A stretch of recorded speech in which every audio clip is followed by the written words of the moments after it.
100 people left after the beginning of the siege. We survived on this simple food supplies like rice and sugar and spaghetti and other stuff. And we were facing daily shelling and bombardment by the Assad regime because we were right next to the Mizza military air base, which is the headquarters of the Air Force Intelligence, and also the 4th Division headquarters, which is a military division run by Maher al-Assad, the brother of Bashar al-Assad. And so it was a very strategical town for the Assad regime, trying to take the town over and over again. They were always trying to take the town until August 21st, 2013, when the Assad regime launched chemical attack on eastern Ghouta and also Maldamia. It was the only town in the western Ghouta which got struck by sarin gas at 21/8. I was one of the people who got exposed. My heart stopped for 3 minutes, and I was placed with the disease for around 45 minutes. It was an absolute miracle for me to come back alive. I was up doing my Fajr prayer around 4:45 a.m. when I heard the terrifying alarms coming from Damascus, the kind of alarms that you hear usually in movies about World War II when there is a big air raid or something like this. The sound was alerting for me because we got used to every kind of weapon that the Assad regime used. We can tell the kind of weapon they are using just from hearing the sound. Within seconds, I start hearing rockets flying in low distance to the ground and start falling without making a lot of noise like the old-fashioned bombing and shelling. Before I realized what was going on, I lost my ability to breathe. My chest was set on fire, my eyes were burning like hell, and I wasn't able to scream to alert my friends who were staying with me in the apartment. I started beating my chest over and over until I managed to get my first breath, and I started screaming and alerting my friends that we've been struck with chemical weapons. We started hearing the neighbors screaming and yelling as well. Everybody was confused. Nobody had a clue what was going on. One of our neighbors knocked on our door. She had 2 of her kids, one at the age of 6 and the other one in the age of 4. Both of them were suffocating and they were vomiting some weird white stuff because of the chemical exposure. She was begging us for help. So one of my friends who was in the Free Syrian Army, he had a car, and he told us that we should go get it and try to get as much civilians as we can to the field hospital, which is, we only have one field hospital, which is a basement in a building with almost 0 medical equipment for over 13,500 civilians. We've had 8 doctors. 3 of them haven't even graduated yet from med school. But it was our only option after the Assad regime bombed the 3 hospitals that we used to have in Mauritania. We went to the street, and the scene was terrifying. I always use the expression of Judgment Day to describe that day, because the amount of fear and confusion was unbearable for us. People were running and falling on the ground without seeing a small drop of blood. Men, women, and children were all suffocating, and we didn't have a clue what was going on or what can we do to help them. It got to my attention that a small kid in the age of 13 was laying on the ground almost 50 meters away from me, and nobody was near him to help, so I went to check on him, and until this day, I cannot forget the expression that he had on his face. He had wide blue eyes, open up and almost looking into another dimension. He wasn't looking at this world, he was suffocating. And until now, I cannot forget how that little kid looked like. I tried to give him CPR, tried to scream, asking for help, until my friend got his car, and he had over maybe 6 children and 3 ladies exposed. He was trying to get them to the field hospital. There was no room for us, but I insisted on, we placed him in the trunk of the car, and we went to the field hospital. The minute I arrived at the field hospital, the scene was even more and more terrifying because hundreds and hundreds of people were exposed. The minute we arrived there, I went unconscious, and my friends took me to the field hospital. My heart stopped, and the doctors tried to give me CPR and Atropine, but they tried to get me back to life for almost 3 minutes, but then they gave up, and they had hundreds of people to look after, so I was placed with the deceased. Until almost 45 minutes, one of my friends who was help rescuing civilians, he came to check on me, and he saw me laying with the deceased. He started screaming and yelling, shaking me until he noticed that I was still alive. He called the doctors again, and they gave me extra shots of Atropine and washed my body again and again until I came back to conscious. When I came back to conscious almost 30 minutes later, the Assad regime was trying to invade the town. They had their special forces dressed up in full chemical gear, brand new Russian tanks and MiG fighters, land missiles, everything they had, they used it at that day. It was an absolute miracle that the Free Syrian Army managed to hold them back at that day. 5 days later, the United Nations Weapons Inspectors team arrived to Maldamia to collect evidence. Even though the Assad regime shot at their vehicles and bombed the town trying to scare them away, they were brave enough to enter. I escorted them, and they went to the field hospital, they examined patients, and they collected evidence. And in their report, it was obvious that the Assad regime was responsible for launching sarin gas at that day. We were too busy expecting the so-called military strike that President Obama promised to do if Bashar al-Assad his red lines.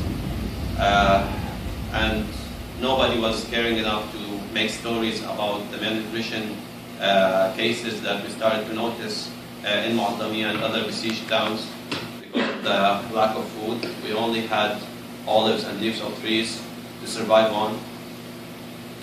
And after we all knew that there won't be any kind of military intervention,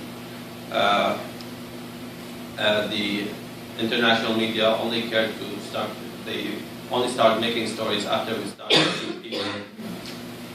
We started, mostly women and children, started dying from malnutrition. And we started to ask help from anybody who can put pressure on the Assad regime to allow humanitarian access to the besieged towns. But again, the Assad regime responded in making a maneuver in evacuating people.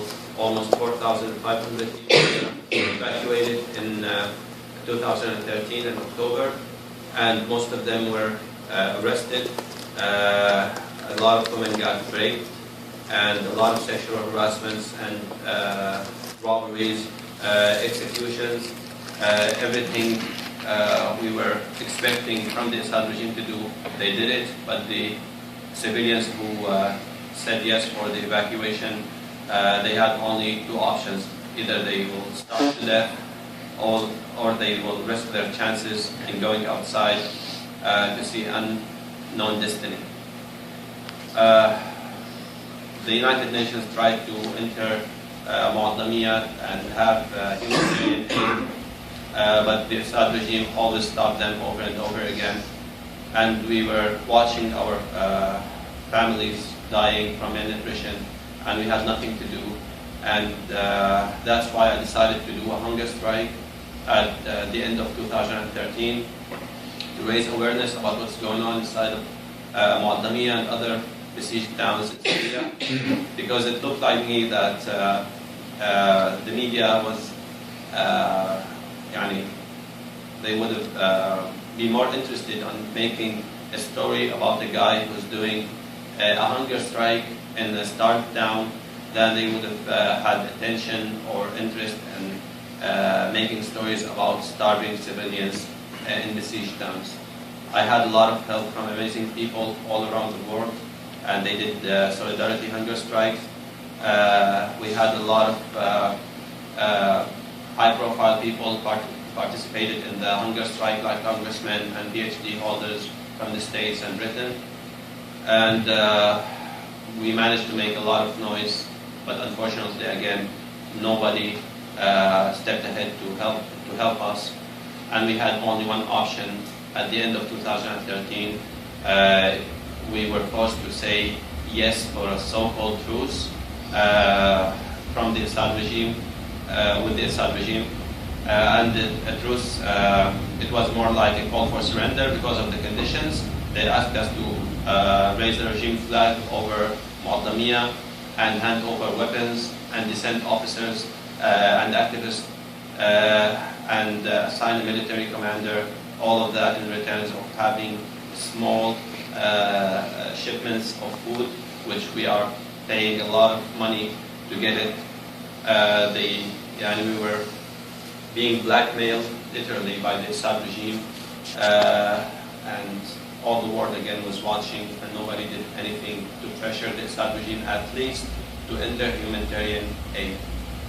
I managed to get out, to escape, like they say, from Mu'adamiyah after I stopped feeling secure after the so-called truce, because the Assad regime was able to get me at any second from Mu'adamiyah, and because I was making a lot of noise about their starvation weapon and their filthy tactics.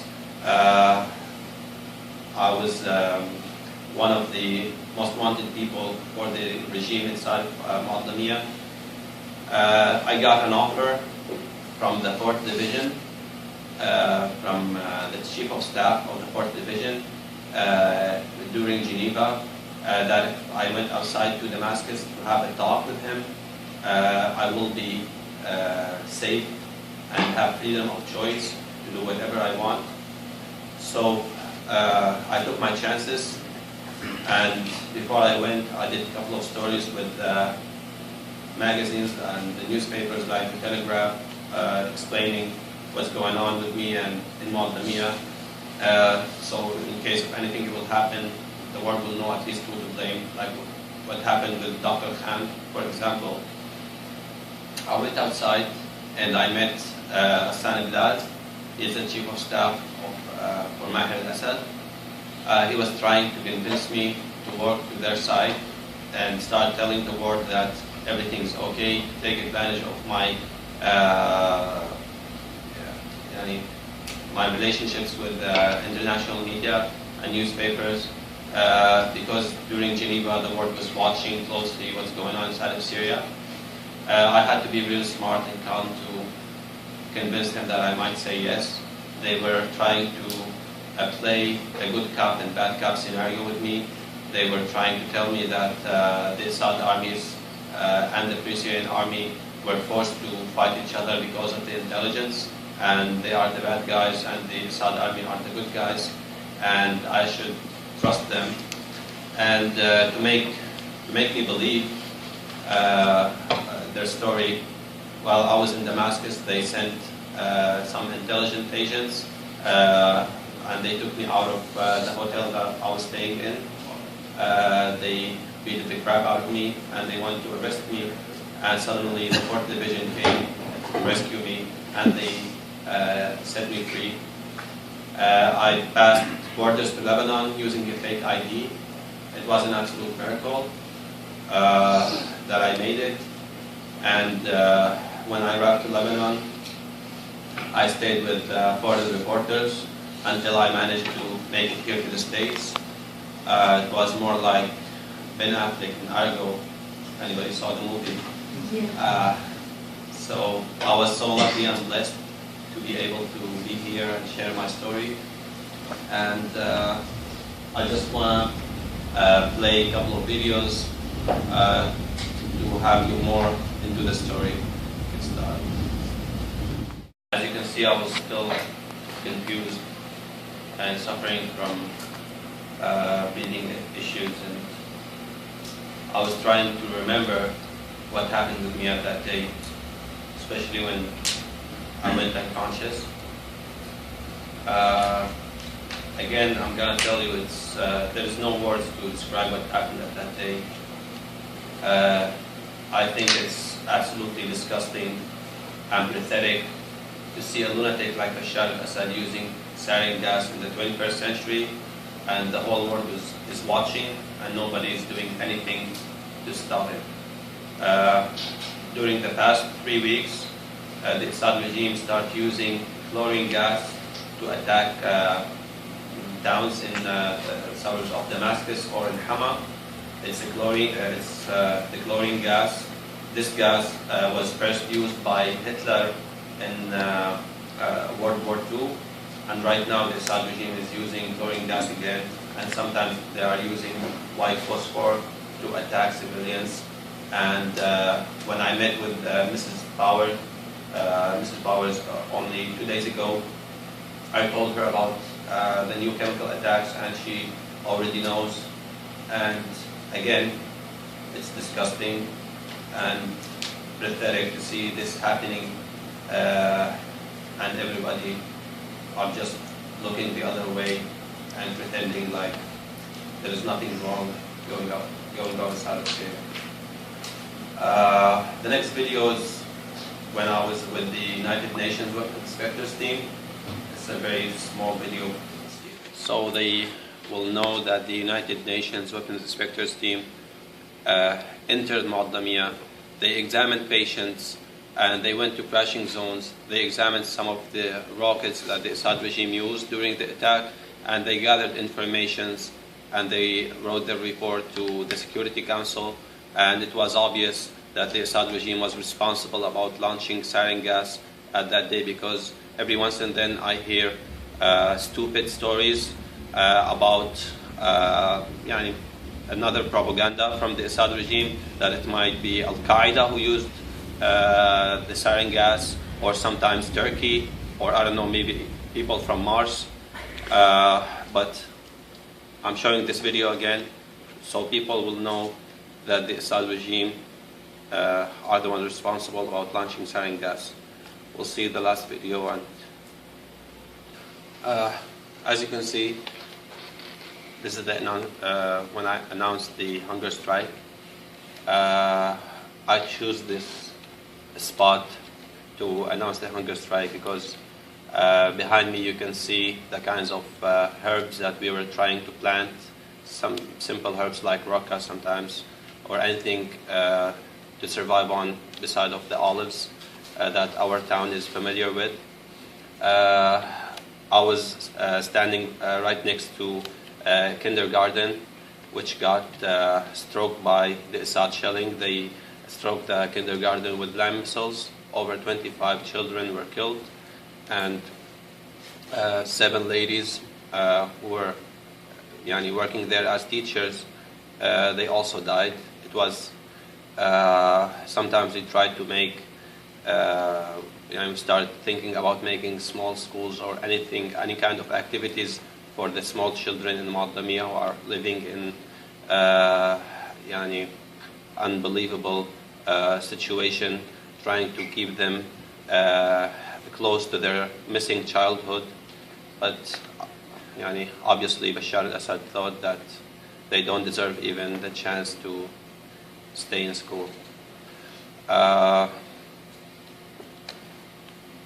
Again and again, the Assad regime used all the weapons on this planet against the people of Syria. But the most effective weapon and the most filthy weapon he used so far is the starvation weapon. It's a silent weapon. It doesn't make a lot of noise, and it can destroy people's minds and beliefs before it can destroy their bodies. All the towns that said yes for a so-called truce with the Assad regime did that because of the Assad starvation weapon. We managed to survive the shelling, counter-bombardment, and even the chemical attack. But until now, the Assad regime has the upper hand using the starvation weapon. Even though the Security Council in February 22, they issued a call for the Assad regime to allow unconditioned humanitarian access to the besieged towns, and the Assad regime again refused because there is no action taken by the international community to show the Assad regime that there might be consequences for saying no. And we also saw some of the leaked photographs which recently been shown by the Anadolu agency for over 55,000 people who were tortured to death inside of the Assad prisons. And we're trying to push a case in ICC to have the Assad regime, everybody who's responsible about crimes against humanity, at least we can scare them away with a small stick until we will find the bigger stick to make them stop doing what they are doing with the Syrian people. Thank you again for coming, and God bless you.